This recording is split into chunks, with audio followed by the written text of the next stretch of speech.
Hey folks, Lev here, and today I'll be teaching you how to fly the F-80 in IL-2 Korea.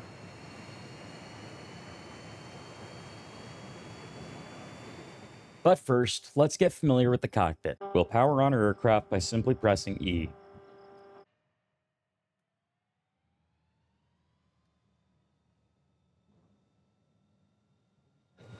Inside the cockpit, we'll press L to turn on the lighting. This will make it easier to see things as we go through the instruments in your cockpit. First, we have our K-14C gun sight. I covered this in a separate video, so we won't go over it today. Coming down and to the left, we have our landing gear indicator lights. Green indicates that they're down. Below our landing gear warning lights, we have our side slip indicator, we have our artificial horizon. Below that, we have our vertical speed indicator. To the left of that, we have our airspeed indicator, and to the left of that, we have our altimeter. Now let's take a look at the right console. On the upper left, we have our gyro magnetic compass. To the right of that, we have our radio compass, which by default will point to home base at all times if in line of sight of home base. We have our EGT, we have our tachometer showing our engine RPM, and our fuel pressure gauge. Down behind our stick, we have the fuel quantity indicator. One final gauge, we have our fluid injection pressure, which we're going to come back to later. However, there is one control you should be mindful of. You'll need the boost on and off button bound for standard flying if you want to turn on the engine injection system, which we'll talk more about later. And you'll also want jet boosters fire and jettison for if you're using JATO, which is an optional modification, which allows you to have a rocket-assisted takeoff. Doing so will give you extra engine power, however, exceeding the limits of the previous chart may damage your engine. I think we're ready to taxi. Before we taxi, take note that the front wheel is freely rotatable and you cannot lock it. You'll be using your toe brakes and rudder to taxi and take off in this aircraft. Before we taxi, we'll turn on our navigation lights with right alt L. While we taxi, a little retro note. You should tap the brakes in order to disable the parking brake if you find yourself unable to move after starting the aircraft.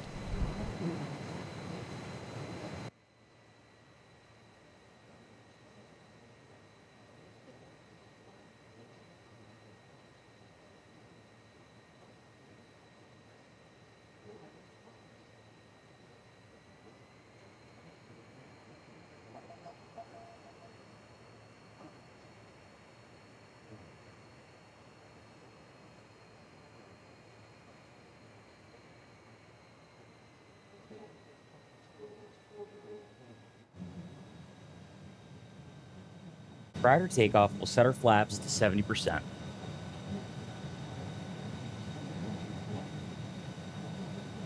Go ahead and look for traffic and take the runway. While doing so, we'll press C to shut our canopy.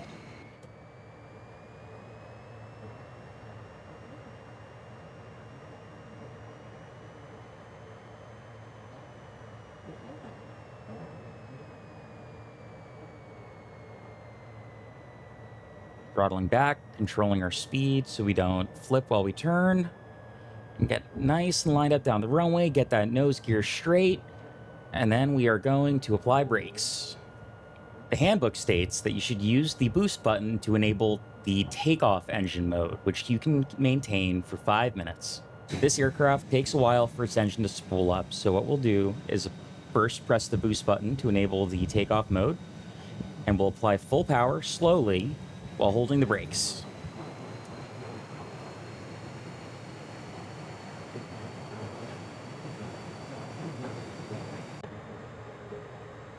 And we are going to release the brakes and tap those toe brakes to keep us nice and oriented straight down the runway. We're not going to rotate just yet. We're going to rotate at 100. Get that nose gear up, careful to avoid a tail strike. We should get airborne at around 125. I'm going to go gear up. Not going to put the flaps up just yet.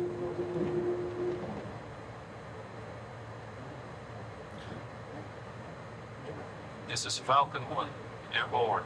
Over. Falcon, proceed with your mission. I'm going to raise those flaps. We're going to lose a bit of lift here. That's just fine. We're not going to disengage boost just yet. And we're going to go ahead and disengage boost.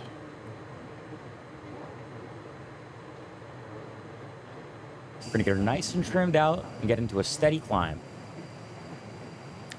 We'll check back in up at altitude where I'll talk about some flight characteristics of this aircraft.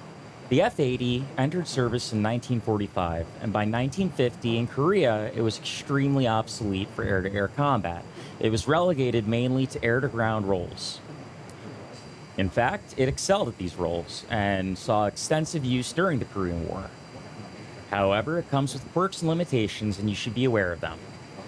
The F-80 should not exceed Mach 0.8 during flight. To control its speed during dives, the F-80 is equipped with an air brake. The aircraft will pitch up when the air brake is deployed. We'll go ahead and retract that. When equipped with wing tanks, you should be extremely careful about side slip, as this can cause you to enter uncontrolled flight. This aircraft comes equipped with the K-14C gun sight, which can also be equipped in the F-51D. This gun sight is capable of calculating your rocket shots for you in a dive. I covered it in a separate video, which will be in the playlist you'll find at the end of this video. The aircraft has a maximum speed in level flight of 580 miles per hour. You should also know that pulling negative Gs for a prolonged period of time or flying upside down will cause the engine to stall due to a lack of fuel. Now that we've covered a little bit about how to operate this aircraft, I think it's time that we work our way back home and land.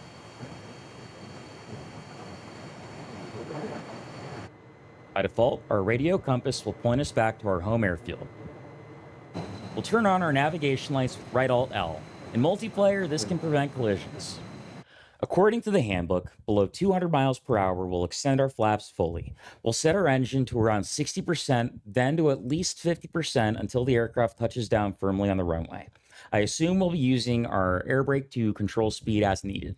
Our glide slope speed will be 150 miles per hour. Our approach speed on final will be 120 miles per hour, and our touchdown speed should be about 110 miles. And I'm going to cycle my gun sight mode button to remove any kind of distracting, floating gyro gun sight reticle.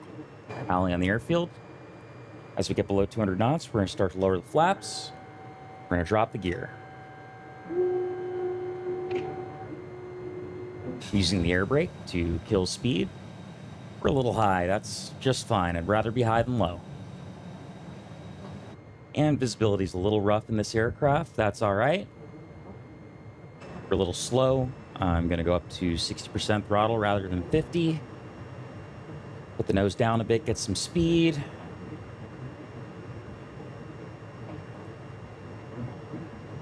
We're 125, we wanna be 150. Let's throttle up a bit more. Pull that air brake back in, I don't think we need it. Throttle down a bit. And at around 125, you should note that rudder inputs will make the aircraft extremely unstable. And I'm using the air brake as necessary, arresting that descent rate, giving her throttle as needed. I'm about 60% right here. Just gonna kiss the ground.